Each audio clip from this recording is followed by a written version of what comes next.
Radha Radha Radha Radha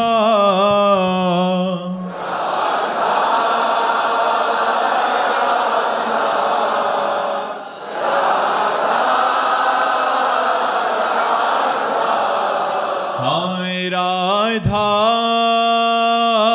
Radha Radha Radha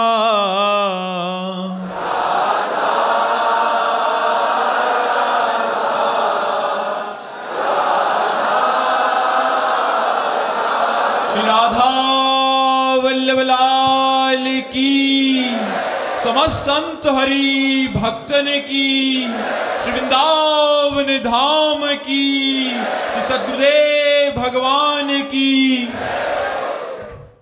baby देवी जी बिहार से। महाराज जी, श्री रामचरितमानस के लंका कांड में जब हनुमान जी लंका में प्रवेश करते हैं तो लंकनी पर मुष्टि प्रहार करते हैं। फिर वो उन्होंने बोला, तात स्वर्ग अपवर्ग सुख रखिए तुला एक अंग, तूल न ताहि सकल मिली जो सुख लव सत्संग। महाराज जी, इसमें सत्संग का तात्पर्य क्या है? गोसा।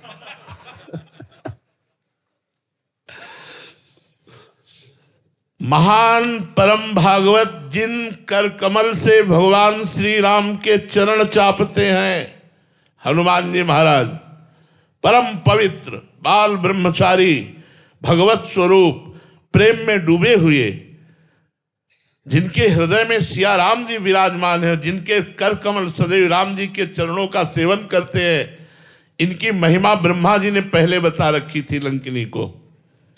जब रावणे ब्रह्म वर दीन्हा, चलत बिरंच कहा मोहि चीन्हा, बिकल हो सितै कप के मारे, तब जानुष निश्चय संहारे।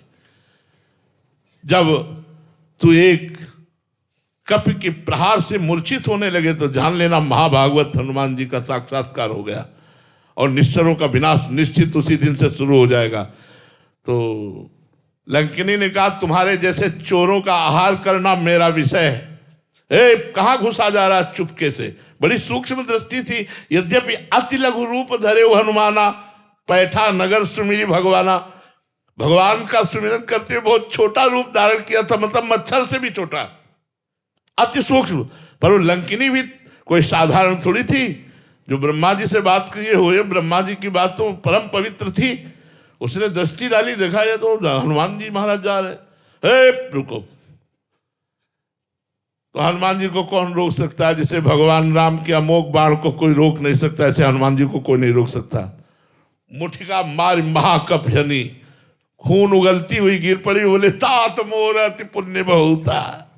एक घूसा पड़ा, बोले तात मोर अति पुण्य बहुता, मेरा बहुत पुण्य हुआ जो आपने मुझे छू लिया। आपने छू लिया। जिन कर कमल से राम जी के चरण चापते, आज उन्हीं कर कमल का मुझ राक्षसी को स्पर्श प्राप्त हुआ। जिनके हृदय में सिया राम विराजमान है, वो मेरे सामने है। तात मोर अति पुण्य बहुता, देखे नयन राम कर दूता। आज मैंने भगवान के दास को देखा, ये बात है। वहाँ संग जो है वो हनुमान जी का दर्शन और हनुमान जी का स्पर्श उसको प्राप्त हो रहा है। इस बात का उसको सुख मिल रहा है जी। पंकज कुमार जी कुरुक्षेत्र से। राधा वल्लभ श्री हरिवंश महाराज जी, आपके चरणों में दंडवत प्रणाम। गुरुदेव भगवान, आपके श्रीमुख से एकांतिक में कई बार सुना है कि भगवत प्राप्ति के मार्ग पर चलने हैं तो अपने आप को मरा हुआ मान लो। गुरुदेव, अपने आप को मरा हुआ कैसे माने महाराज जी? इसका तात्पर्य महाराज जी। आम शून्य जीवन ही अध्यात्म की ऊंचाई को प्राप्त करता है। आम शून्य होना ही वो विदेह जीवन है। मरो रे जोगी मरो, ऐसे मर के दीठो जैसे गोरख मर दीठो। आपो त्याग जगत में बैठे, नहीं किसी से काम, उनमें तो कछु अंतर नहीं, संत कहो चाहे राम। मन मारिया तन वश में की ना, हुआ भरम सब दूर, बाहर से कछु दिखत नाही, अंदर चमके नूर। आपो त्याग जगत में बैठे, नहीं किसी से काम, उनमें तो कछु अंतर नाही, संत कहो जय राम। जो संपूर्ण संसार के भोगों से विरक्त हो चुका है, निर्विणस्य विरक्तस्य पुरुषस्योक्त वेदिनः मनस्त्यजति दौरात्म्यम चिंतितस्यानुचिंतया। जो समस्त भोगों से विरक्त हो चुका है, शब्द स्पर्श रूप रसगंध,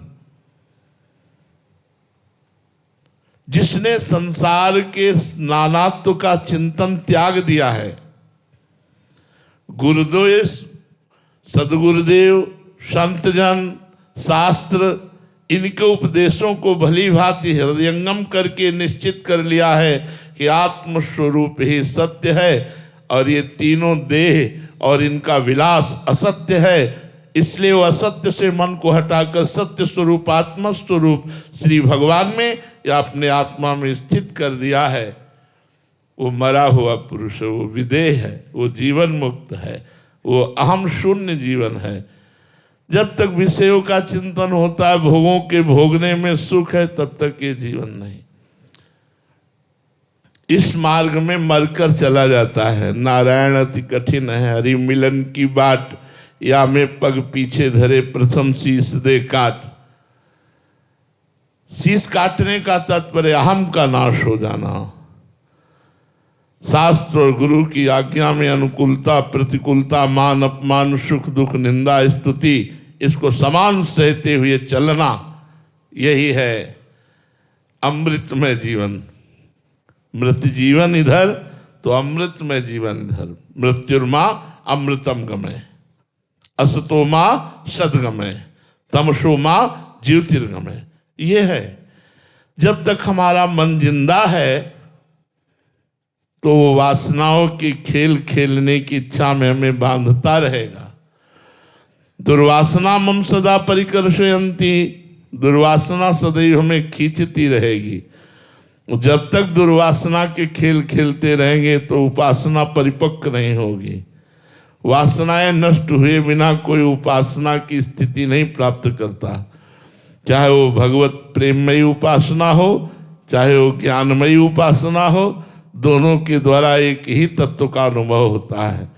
इसलिए मरने का तात्पर्य है संकल्प रहित मन, भगवत चिंतन परायण चित्त। भगवत चरणारविंद में ही सुख है, आत्म सुख ही सत्य है, ये निश्चय और अहंकार का शुद्ध मय में या भगवान के चरणों में समर्पित हो जाना, यही तात्पर्य है। शिवम जी नोएडा से। राधे राधे महाराज जी। महाराज जी, बहुत संतों की वाणी से और अष्टावक्र गीता जी में साक्षी भाव या दृष्टा भाव होने की स्थिति के बारे में सुना है। महाराज जी, क्या ये स्थिति भक्ति मार्ग में भी आती है या फिर सिर्फ ध्यान या ज्ञान मार्ग या अष्टांग योग में ही? भक्ति मार्ग में कर्म समर्पण करते हुए भगवान मेरे हृदय में बैठकर बुलवा रहे हैं, भगवान मेरी भुजाओं में बैठकर कर्म करवा रहे हैं, मेरे भगवान ही सब कुछ कर रहे हैं। भक्ति हर समय देखता है कि ये तो शरीर यंत्र मात्र है, भगवान करा रहे हैं। उमा दारु जोशित की नाई, सबहि नचावत राम गोसाई, वो अनुभव कर रहा है। ज्ञानी शरीर की जितनी चेष्टाएं हैं वो त्रिगुणमयी माया के द्वारा हो रही। गुणानुगुण वर्तन्ते मनुष्याः पार्थ सर्वशः। वो अपने को दृष्टा देखता है। भक्त अपने आप को भूल करके भगवान के चिंतन में इतना तन्मय है कि सारी चेष्टाएं भगवान करा रहे हैं। ब्रह्म नहीं, माया नहीं, नहीं जीव नहीं काल, अपनी ही सुधि ना रही, एक रहो नंदलाल। भगवत चिंतन में इतना डूबा हुआ है कि संकल्प विकल्प रहित तो होकर के कर्म हो रहे हैं। कर्म होते हुए भी वो भगवत समर्पण युक्त है, इसलिए अहम शून्य जीवन है। तभी उसके हृदय में प्रेमानंद का अनुभव होता है और वो समस्त वासनाओं से मुक्त होकर, आवागमन से मुक्त होकर भगवान की रूप माधुरी, लीला माधुरी, गुण माधुरी में डूबा होता है और शरीर की चेष्टाएं यथावत होती हैं, वो भगवान की प्रेरणा से। ओम कृष्ण जी अमृतसर से। राधे राधे महाराज जी। महाराज जी, उमा कहूं मैं अनुभव अपना, सत हरि भजन जगत सब सपना, और जड़ चेतन जग जीव जत सकल राम में जाने, बंधु सबके पद कमल सदा जोरी जुग पानी। महाराज जी, एक नए साधु को इन दोनों भावों में से कौन सा भाव लेकर चलना चाहिए अपने जीवन में? दोनों। पंछी जब आकाश में उड़ता है तो एक पंखे से नहीं उड़ता, दोनों से, दो पंखे होते हैं। ऐसे हमारी सत्य वस्तु का अनुभव करने के लिए दो बातें हैं, अन्वय और व्यतिरेक। है नहीं है। जहां असत मार्ग में हमारी बुद्धि जाए तो मिथ्या, और सत मार्ग में जाए तो सत्य। इसीलिए ब्रह्मसूत्र भी कहता है ब्रह्म सत्यम जगन मिथ्या, और जब अनुभव हुआ तो सर्वम खलमिदम ब्रह्म ने नानास्ति किंचन, सब ब्रह्म ही है, ब्रह्म के सिवा कुछ भी नहीं है। पर प्रारंभ में ब्रह्म सत्यम जगन मिथ्या। तो प्रारंभिक साधक को चाहिए कि इस नानात्व को मिथ्या मान करके सत्य स्वरूप भगवान में चित्त को लगाने की चेष्टा करे, या सब संबंधों में सब रूपों में मेरे भगवान ही विराजमान हैं, ऐसा भाव करके चले। दो भाव है, या तो इसे मिथ्या मान करके चलो तो आके अनुभव में हो जाएगा कि भगवान ही सब रूपों में है, या अभी से भगवान मान करके चलो तो ये सिद्ध हो जाएगा कि जड़ चेतन जग जीव जत सकल राम में जाने।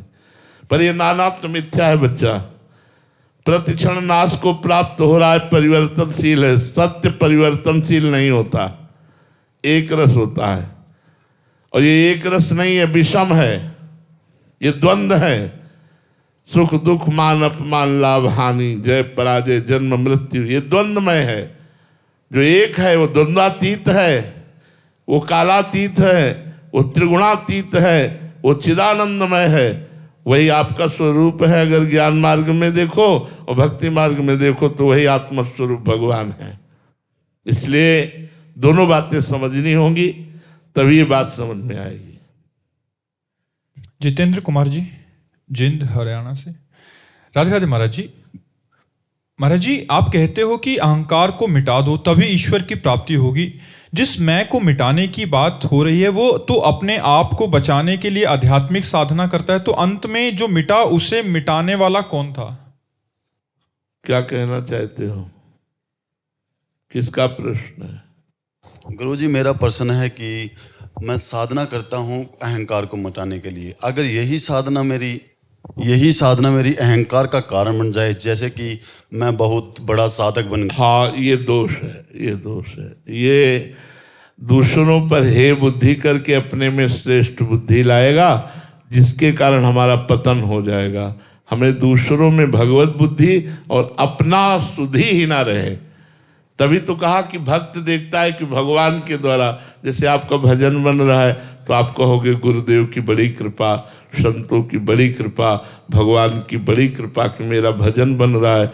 अगर ये बात आता है कि ये लोग तो इतना भजन नहीं करते जितना मैं भजन करता हूँ, तो दूसरे में हे बुद्धि, अपने में श्रेष्ठ बुद्धि, ये पतन का मार्ग है, ये उन्नति का मार्ग नहीं। अध्यात्म में वो भ्रष्ट हो जाएगा जो अपने को श्रेष्ठ मानता है। अध्यात्म तो तब होता है जब तृणादपि सुनी चेन तरोरी सहिष्णुना अमानिना मान देन कीर्तनिया सदाहरी। अपने को तृण से नीच समझता है, सबको श्रेष्ठ समझता है, सबको सम्मान देता है, स्वयं अमानी रहता है, वृक्ष के समान सहनशील होकर निरंतर नाम जप करता है, वो महात्मा बन जाता है। पैंट शर्ट में भी वो महात्मा होता है। तो बच्चा, ये बात तो निंदनीय है, इसे त्यागना चाहिए। ये त्यागने से ही आध्यात्मिक ऊंचाई पर चढ़ा जा सकता है। समझ पाए आप? जी जी। अशोक अग्रवाल जी लखनऊ से। राधे राधे महाराज जी। महाराज जी, आप कह रहे हैं कि आप विधायक हैं, आप पूछना चाहते हैं कि राजनीतिक और सत्ता के मार्ग पर प्राय अहंकार और मद की बाधाएं महाराज जी आती रहती हैं जीवन में। एक जनप्रतिनिधि अपनी सत्ता की शक्ति को बिना अहंकारी हुए केवल ठाकुर जी की सेवा कैसे? देखो, आप तो मान लो एक विधायक हैं, चक्रवर्ती सम्राट से बहुत छोटा पद है ये। वो जो बादशाह होता है वो थे अम्बरीश जी। अन्य पूरे संपूर्ण भारत के नहीं, विश्व के वो राजा थे। चक्रवर्ती कहते हैं जहां से सूर्य उदय होता है, जहां से अस्त होता है। सम्राट थे, और भगवान के अनन्य दैन्य भक्त थे। कितने ऐसे सम्राट हमारे इतिहास में हुए जो भगवान के भक्त हुए, दैन्य हुए। आप प्रजा के स्वामी नहीं हैं। आप जब धैर्यपूर्वक देखिए तो आप प्रजा के सेवक हैं। विधायक पद, सांसद पद या मुख्यमंत्री पद, ये जितने पद हैं ये समाज सेवा के लिए रखे गए हैं। अगर हम अपने को समाज सेवक समझते हैं तो हमारा मार्ग ठीक चलेगा। अगर समाज का स्वामी समझते हैं तो हमारा मार्ग गलत हो जाएगा। आप स्वामी नहीं हो, स्वामी तो भगवान हैं, आप सेवक हो। अगर सेवक बन करके आप समाज की सेवा करें तो विधायक पद आपको अभिमान रहित करके भगवान के मार्ग में आगे बढ़ा देगा। सबकी सेवा करना, जितना क्षेत्र आपके अंतर्गत आता है विधायक में, उतने क्षेत्र को आप विचार पूर्वक सोचते रहिए, कैसे मैं गरीबों को सुख पहुंचाऊं, कैसे लोगों को अनुकूलता प्रदान करूं। मैं एक सेवक हूं। भारत को एक ऐसे नागरिक की आवश्यकता है जो दूसरों को सुख पहुंचावे, वो चाहे विधायक हो चाहे सांसद हो। जब स्वसुख वांछा का त्याग करके समाज सुख के लिए सोचा जाता है तो वही भजन बन जाता है, और जब स्वसुख वांछा शोषण किया जाता है तो वही हमारे दुर्गति का कारण बन जाता है। यदि हम नाम जप करें और अपने को समाज सेवक समझें तो हमें लगता है फिर गर्व नहीं छुएगा आपको। फिर आप भगवान की भक्ति से युक्त होकर के, यही आपकी भगवान की पूजा बन जाएगी और इसी पूजा से भगवान प्रसन्न हो जाएंगे। समाज की सेवा का बहुत बढ़िया अवसर मिला है। आप हजारों गरीबों को सपोर्ट कर सकते हैं, हजारों समस्याओं का समाधान कर सकते हैं, क्योंकि आप सरकारी पद पर हैं। आप उस पद का सदुपयोग कीजिए और ये सोचते रहिए कि मैं तो सेवक हूँ, स्वामी नहीं। स्वामी तो भगवान है, मैं सेवक हूँ, समाज का सेवक हूँ। हम भी समाज के सेवक हैं, हम भी समाज आध्यात्मिक सेवा हम भी कर रहे हैं। सबको नमस्कार करके हमारे जो अध्यात्म की संपत्ति मिली है वो सबको बांट रहे हैं, और उसमें जो जो ग्रहण कर रहे हैं वो सुख का अनुभव कर रहे हैं, जो त्याग रहे हैं वो दुख का अनुभव कर रहे हैं। तनिष अरोड़ा जी, होशियारपुर से। महाराज जी, आपके चरणों में कोटि कोटि प्रणाम। गुरुदेव, आपका सत्संग सुनकर पता चला कि संसारिक इच्छाओं का कोई अंत नहीं है, इसलिए मैं अपनी इच्छाओं को बढ़ाना नहीं चाहता। पर जब भी मैं किसी के पास कोई चीज़ देखता हूं जो मेरे पास नहीं है तो मन में आता है कि ये भी मेरे पास होता तो अच्छा होता। महाराज जी, ऐसी भावना को खत्म करने के लिए मैं क्या करूं महाराज? नाम जप करो। भगवान के नाम में बहुत बड़ी सामर्थ्य है। वो चाहेंगे तो पूर्ण कर देंगे, वो चाहेंगे तो समाप्त कर देंगे। नाम जप करो, भगवान चाहेंगे तो कामना की पूर्ति कर देंगे और भगवान चाहेंगे तो कामना को शांत कर देंगे। दोनों काम भगवान मंगलमय ही करेंगे। इसलिए अगर चाहिए, देखो लोगों को चाहिए तो, पर भजन नहीं करते। करदम जी को भगवान ब्रह्मा जी ने आज्ञा करी कि सृष्टि रचना करो, तो अकेले तो सृष्टि रचना हो नहीं सकती, अब पत्नी चाहिए। तो उन्होंने पत्नी चाहिए इसलिए 10,000 वर्ष तक भजन किया। स्वयं सच्चिदानंद भगवान श्री हरि प्रकट हुए और कहा वरदान मांगो, तो उन्होंने कहा पिताश्री की आज्ञा है कि सृष्टि वृद्धि को प्राप्त हो, तो सृष्टि वृद्धि को प्राप्त हो इसलिए मुझे पत्नी चाहिए। भगवान के आंसू गिर पड़े कि 10,000 वर्ष तक तपस्या पत्नी के लिए। तो बिंदुसर तीर्थ जो बना वो अश्व से बना। भगवान ने कहा आदि सम्राट महाराज मनु की पुत्री देवहूति जी परसों आएंगी और उन्हें आप स्वीकार कर लेना। करदम जी का ब्याह हुआ, स्वयं भगवान पुत्र रूप में प्रकट हुई, कपिल भगवान के रूप में, और सांख्य शास्त्र का उपदेश करके उनका और जगत का मंगल किया। हम जो चाहें भगवान से चाहें और नाम जप करें तो या तो हमारी चाह पूर्ति हो जाएगी, और यदि वो वस्तु अमंगल करने वाली है तो उस कामना की ही शांति हो जाएगी। इसलिए हम खूब नाम जप करें। प्रताप नारायण द्विवेदी जी, लखनऊ से। महाराज जी, सत्य क्या है? प्रभु, आत्मा, ब्रह्म, हरि, ये पर्यायवाची उसी के हैं। एक सत्य के बहुत रूप से विवेचन करने वाले शास्त्र मिलेंगे, बहुत से विवेचन करने वाले संत मिलेंगे, पर वो एक सत्य है, प्रभु जो सबका स्वामी है। जो सब रूपों में है, वही परमात्मा एक सत्य। सच्चिदानंद रूपाय विश्वोत्पत्त्यादि हेतवे तापत्रय विनाशाय श्री कृष्णाय वयम नमः। सत कौन? भगवान। चिदानंद कौन? भगवान। आनंद कौन? भगवान। सच्चित आनंद, सच्चिदानंद रूपाय विश्वोत्पत्त्यादि हेतवे, विश्व की उत्पत्ति आदि का हेतु है। तापत्रय विनाशाय, तीनों तापों का नाश करने वाले कौन? श्री कृष्णाय वयम नमः। श्री कृष्ण प्रभु सत्य है, श्री राम प्रभु सत्य है, भगवान शंकर सत्य है। ये नाम उनके अलग अलग, सत्य एक है। वही एक सत्य विविध रूपों में दिखाई दे रहा है, सत्य एक है। कृष्ण प्रसाद गुप्ता जी। राधे राधे महाराज जी। महाराज जी, माया पर विजय प्राप्त करना बहुत कठिन सा लग रहा है। एक क्षण लगता है कि मैं जीत पाऊंगा, पर जैसे ही प्रतिकूल परिस्थिति आने लगती है तो मैं टूट सा जाता हूँ, घबराहट सी होने लगती है। गुरुदेव, ये तीनों गुणों से गुणातीत कैसे हुआ जाए, मायातीत कैसे हुआ? ये ओ मन आधत स्व मई बुद्धि निवेशय, मेरे में मन लगा दो, मेरे में बुद्धि लगा दो। भगवान कहते देवी हेषा गुणमयी मम माया दुरत्तया मामे ये प्रपद्यन्ते माया में ताम तरन्ते। ये जो दैवी त्रिगुणमयी माया है, इससे पार होना दुरत्य है, स्वयं भगवान कह रहे हैं।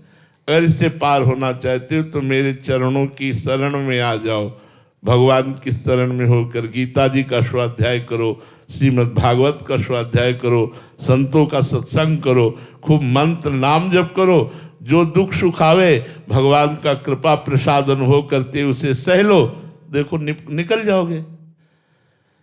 अगर भगवान में चित्त लगा है तो आपसे सच्ची कहते हैं कोई भी दुख परास्त नहीं कर सकता।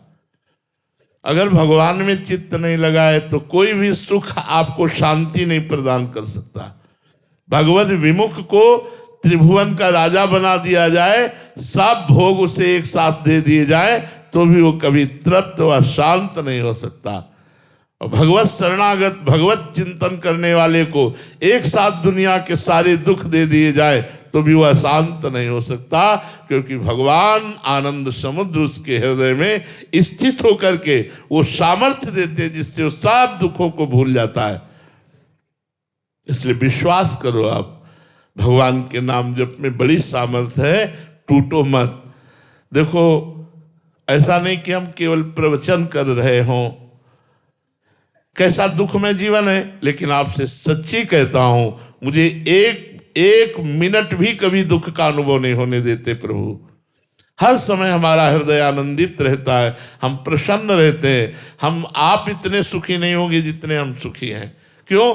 आपका कहीं ना कहीं संसार से राग है, हमारा प्रभु से संबंध है, तो ना मरने का डर है और ना इस रोग का दुख है, हर समय आनंद बना रहता है। इसलिए सबसे प्रार्थना करते हैं, यदि सुखी होना चाहते हो तो प्रभु के चरणों का आश्रय ले लो, नाम जप करो। 24 घंटे में 24 मिनट ही प्रभु को दे दो, तुम्हारा मंगल हो जाएगा। 24 मिनट नाम जप करने लगो, तुम्हारा मंगल हो जाएगा। आप शुरू तो करो।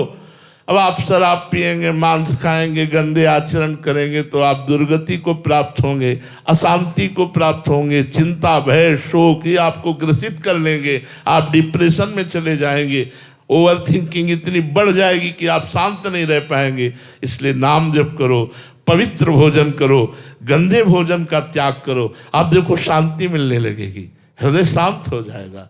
भोजन का बहुत बड़ा प्रभाव होता है। आज लोग ना भोजन पर ध्यान दे रहे हैं, ना पवित्रता पर ध्यान दे रहे हैं। जो मनाया, जैसा मनाया, खाया पिया वैसे ही किया, बस पशुवत आचरणों पर ज्यादातर वृत्ति लग रही है। आध्यात्मिक आचरणों को हम भूलते चले जा रहे हैं। इसलिए हमें जरूरत है अध्यात्म की, वही हमें शांति, वही हमें आनंद, वही जो हमें चाहिए वो अध्यात्म से मिलेगा, प्रकृति से तो मिल ही नहीं सकता। परमात्मा का अंश प्रकृति भोग से कभी सुखी नहीं हो सकता। जब तक वो परमात्मा में नहीं लगेगा तब तक सुखी नहीं हो सकता। और ये इंद्रियां प्रकृति की तरफ ही आकर्षित करती हैं, बस यही समस्या है। इसी समस्या को सुधार लिया जाए तो माया पर विजय प्राप्त हो जाएगी, और वो है भगवान का नाम, भगवान के गुण, भगवान की लीला, चरित्रों का गायन श्रवण, भगवान के संतों का संग। इससे बहुत जल्दी लाभ मिलेगा, बहुत जल्दी लाभ मिलेगा। श्री राधा वल्लभ लाल लाल की